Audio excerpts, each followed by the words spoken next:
काय आहे पण याच्यात?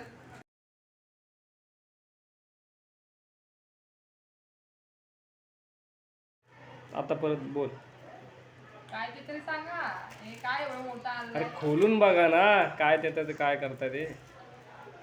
यार हास्य बघा मित्रांनो, चेहऱ्यावरचे हास्य बघा. बापरे, काय थँक्यू. बघा खुश बघ. हे बघा मित्रांनो, हे गिफ्ट भेटलंय. असं का व्यवस्थित. खूप छान आहे. ओपोरेनो 30 आणलाय 5G वाला. आम्ही युट्यूबला बघितलेला, आता समोरून बघते. इतकं थँक्यू सो मच. कापपर्यंत दिवस संपेल असं वाटायला लागलं आता हे. वा वा खोल. असं नाही खोलायचं, डायरेक्ट काढा. तसं नका खोलू. असं असं असं असं प्रेस करा. बापरे, वाव बघा, मोबाईल बघा. यार सेम आयफोन. आयफोनचे फीचर्स आहेत त्याच्यामध्ये, नवीन आलाय तो. 47,000 आहे ना? नाही चेक केला यार. गाईज बघा, थँक्यू. वेलकम. कसा दिसतोय यार हा. सो गाईज स्क्रीन पण खूप तुम्ही छान.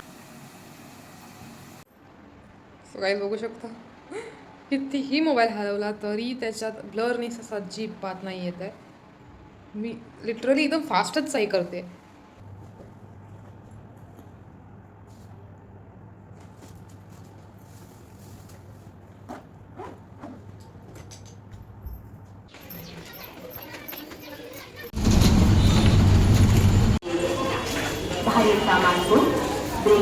So hello guys, welcome to YouTube channel. कसेच सर्व मस्त ना, मजेत असलं पाहिजे.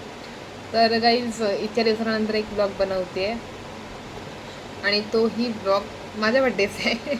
Happy birthday to me. आणि तर आज बघू काय होतं आहे. ॲक्च्युली मला गिफ्ट कालच भेटलं आहे, जे तुम्हालाही समजलं असेल काय, म्हणजे कुठल्याही सोशल मीडियाच्या माध्यमातून, इन्स्टावरून किंवा व्हॉट्सअपवरून. तर गिफ्ट असं आहे की एक ओप्पो रेनो 13वाला जो न्यू मॉडेल आला गेल्या महिन्यात, तो फोन आणि ब्लूटूथ, हे गिफ्ट आहे माझं. आणि मला ते खूप आवडलं आहे. त्याची आत्ता मी ज्या फोनमध्ये हे रेकॉर्डिंग करते तोच फोन आहे तो. त्याची क्लिअरिटी, त्याचे फीचर, AI फीचर एकदम आयफोनसारखे. मला तर असं वाटतं की आयफोनची गरजच नाही आहे. कारण कितींदा मी बोललेली, शॉर्ट फिल्मसाठी आपले म्हणजे हे खूप होतं, ब्लर खूप येतं. पण हा आता मी जे काढते किंवा कुठेही बाहेर गेल्यानंतर आपण एक व्हिडिओ काढतो ना, माझा त्या फोनमध्ये जो हा जुना फोन, ह्या फोनमध्ये एकदम एकदम एकदम जुना यायचं, म्हणजे एकदम ब्लरच यायचं, कधी कधी अडकून जायचा. त्यामुळे शॉर्ट फिल्ममध्ये खूप प्रॉब्लेम्स यायचे, एडिटिंगला खूप यायचे. बाकी काय वाटायचं नाही, नाहीतर एक रिटेक घ्यावे लागायचे खूप, कारण की कधी कधी अडकायचं. पण आत्ता असं वाटतं की मला आता असं होणार नाही आहे. शॉर्ट फिल्म्स पण करू शकतो किंवा ब्लॉगही खूप चांगल्या क्वालिटीमध्ये बनवू शकतो, किंवा काही कुठलेही व्हिडिओज वगैरे. मला तरी वाटत नाही की आत्ता काही प्रॉब्लेम्स येतील. आणि असाच तुमचा आशीर्वाद माझ्यावर असू दे, माझ्या पूर्ण परिवारावर असू दे. सध्या फळांचीच गरज आहे. काम चालू आहे. हेच नवीन प्रिंटर आलं आहे. ऑफिसमध्ये न्यू मेंबर ॲड झालेला आहे आमच्या. क्लिअरिटी बघू शकता किती आहे ती बघा. प्रॉपर काहीच कुठलाच भाग ब्लर होऊन देत नाही हा. सो गाईज, आज काय कामच नाही आहेत, म्हणजे सर येणार आहेत पण अजून खूप वेळ आहे. बघू शकता सगळं शांत वातावरण आहे एकदम. कॅमेरा एकदम मस्त आहे. सोनोग्राफीसाठी जायचं आहे. कशासाठी जायचं आहे, का जायचं आहे ते मी तुम्हाला एंडमध्ये नक्की सांगेन. ब्लॉग एंडपर्यंत बघत राहा गाईज.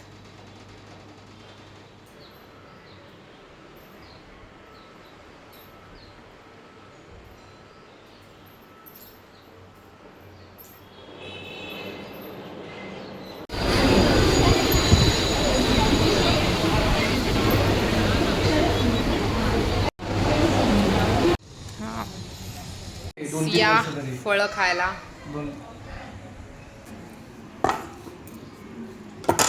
मला हा समजत नाही, डाळिंब हे केल्यावरती कापल्यावरती सुरी काळी का पडते? दाखव. धुवत नाही तुम्ही. हा धुवून आणते. डाळिंब कापला ना की डाळिंबाचा आतमध्ये पण हा ब्लॅक का होतं? काय काय ब्लॅक असतो. काय काय ब्लॅक नाही, पूर्णच ब्लॅक होतं गाईस, पूर्ण ब्लॅक कलर होतो.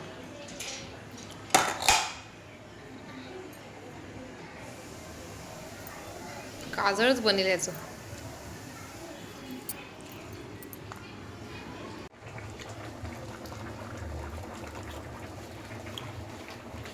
बँकेत जेवण आहे.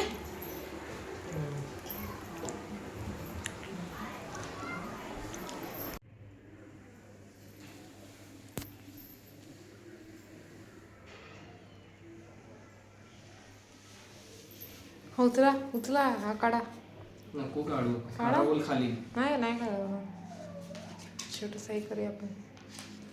राहू दे मग, राहू दे राहू दे. दिसत नाही ना तिकडनं तो केक.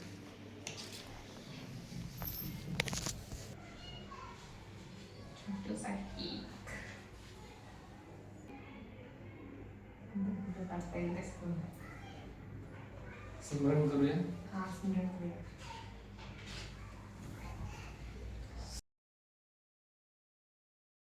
चला स्टार्ट करा. मी कशाला आपली एनिव्हर्सरी पण एकदाच करायची ना, तेव्हा पण केक आता असणार. Happy birthday to you. Happy birthday to you.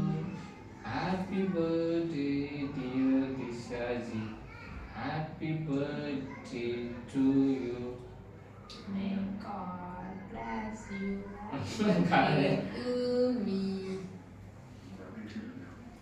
काय मी मगाशीच बोलली होती की सोनोग्राफीसाठी जायचं आहे वगैरे.